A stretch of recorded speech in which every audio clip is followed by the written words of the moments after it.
Hello everybody.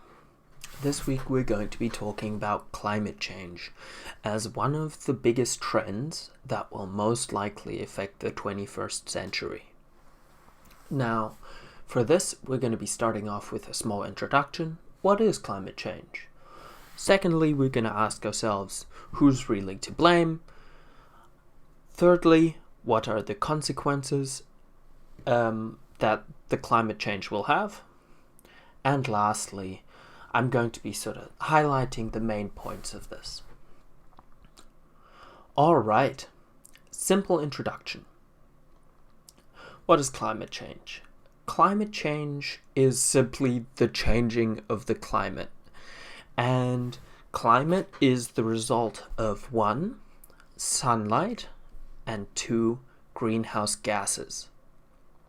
Now, while we have an effect on the amount of sunlight that the world receives through things like polar ice caps, which can reflect light, as well as clouds, these are not things that we can directly control.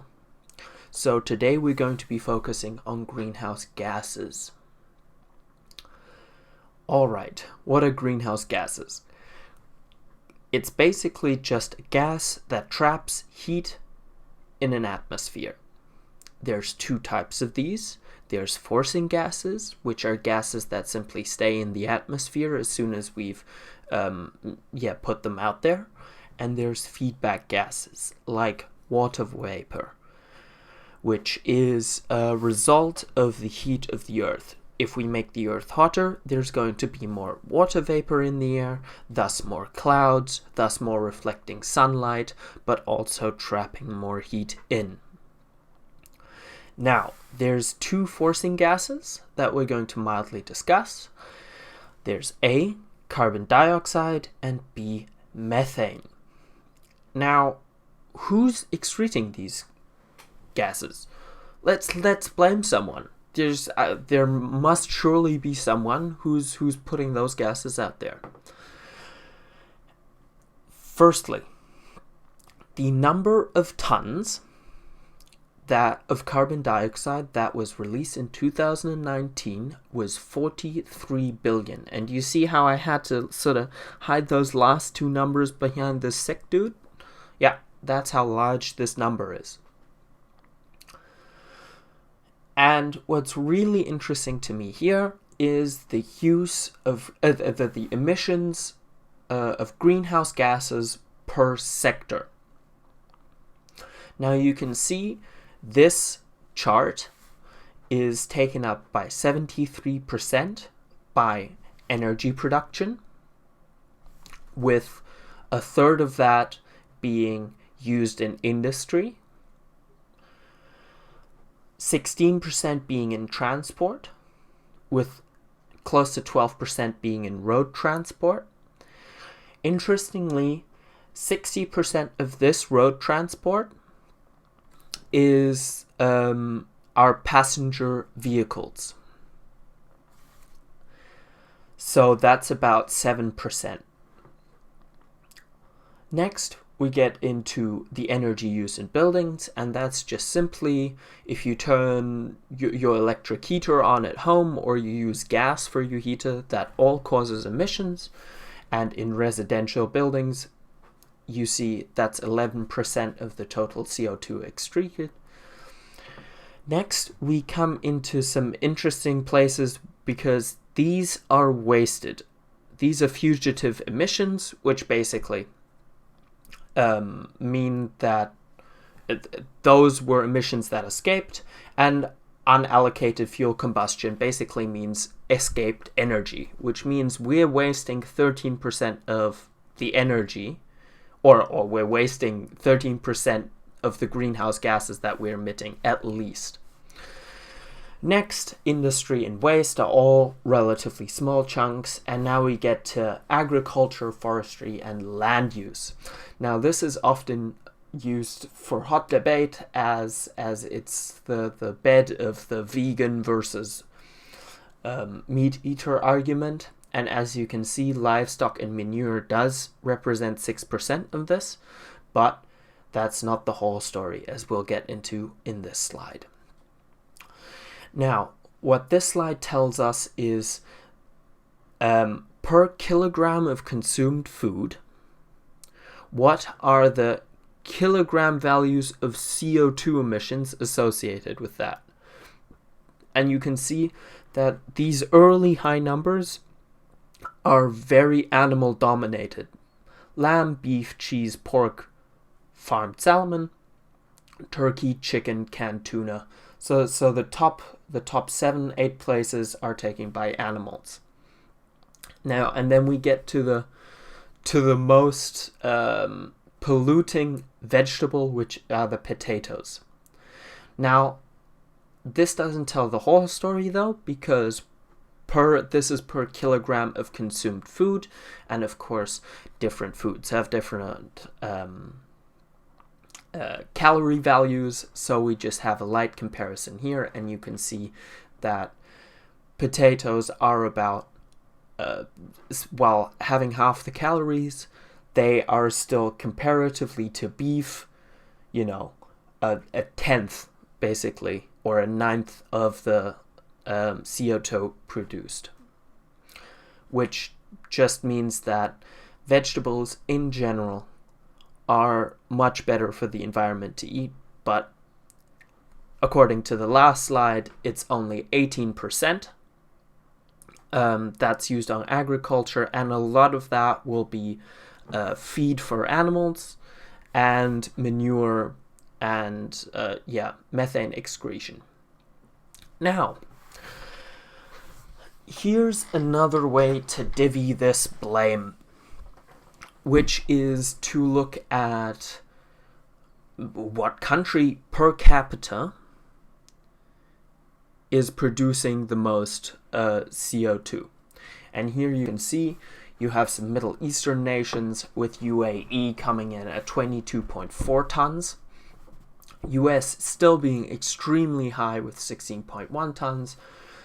Germany having half of the US's emissions per capita, and still being a very developed nation at 9.1 tons. China being even lower per capita. As a developing nation, this was expected. And then you can see these African nations are practically producing nothing comparatively to other countries at 0.6 tons. So, save the planet, eat the rich. Now, on this slide, I think I would like you to appreciate the fact that I don't think there was a stock template who had a sad boy hugging a dead cow skull and a crying polar bear. That was all done by hand. So now we can move on. What are the consequences of climate change? Can I continue to fly to my parents in New Zealand with a clean conscience? Now, let's first... The biggest consequence of climate change is the increase in temperature. And you can see here that the warming projected by 2100 is 4.1 to 4.8 degrees Celsius. And that they're aiming with their current policies to keep it between 3.1 and 1.3%. This is... no one knows where this is going to land. At the moment, our current policies are 2.7 to 3.1% increase. Now, the following impacts are for the best case scenario in this graph, which is basically sort of from here to about optimistic net zero targets. Now, the 6 impacts that I'd like to discuss are: there's going to be severe negative impacts on biodiversity, because large temperature fluctuations, of course, mess with them. And if plants die out, the animals feeding them on die out, which can lead to chain reactions of death within ecosystems. Next, food and water, maize and wheat, potatoes, all are vulnerable to temperature spikes. I'm not sure if last year you saw the burnt out sunflower fields, but that's exactly what can happen to all plants if there's these huge heat waves, droughts, which means that by 2030 to 2050, they're expecting 500,000 people per year to die of lacking food and water. Next, the ocean currently excretes 50%. It takes 50% of the carbon dioxide out of the air with algae and amazing ecosystems. And this is under threat by acidifying oceans, which is the diffusion of CO2 into the water, which can kill ocean habitats. The next impact is poverty. This climate crisis will bring with it large droughts and large floods, and will stop people from eating, which means that they're expecting by the year 2030, which is just 10 years away, 120 million people will be driven into poverty by climate change. Next, up to 1 billion people could be, and this is a could, be displaced by 2050. So which means that in the next 30 years, you have an average of 33 million people having to migrate to some other place. And if you currently look at our immigration policy, that's not possible. There's just no way that's happening. Now, the last impact is disease. Dengue fever and others spread considerably faster at higher temperatures, which would mean that we see more outbreaks of viruses, basically, and diseases.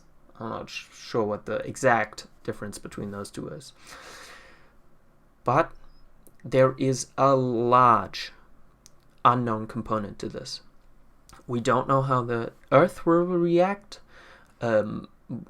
Will the clouds being put out by the higher temperature reduce the total sun that arrives on Earth and thus cool the planet?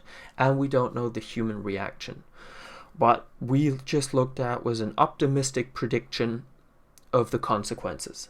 But we don't know, maybe the humans pull it together and find some new tech, or maybe we'll do much worse and a lot of people will suffer. The key points. Global warming is caused by the greenhouse effect.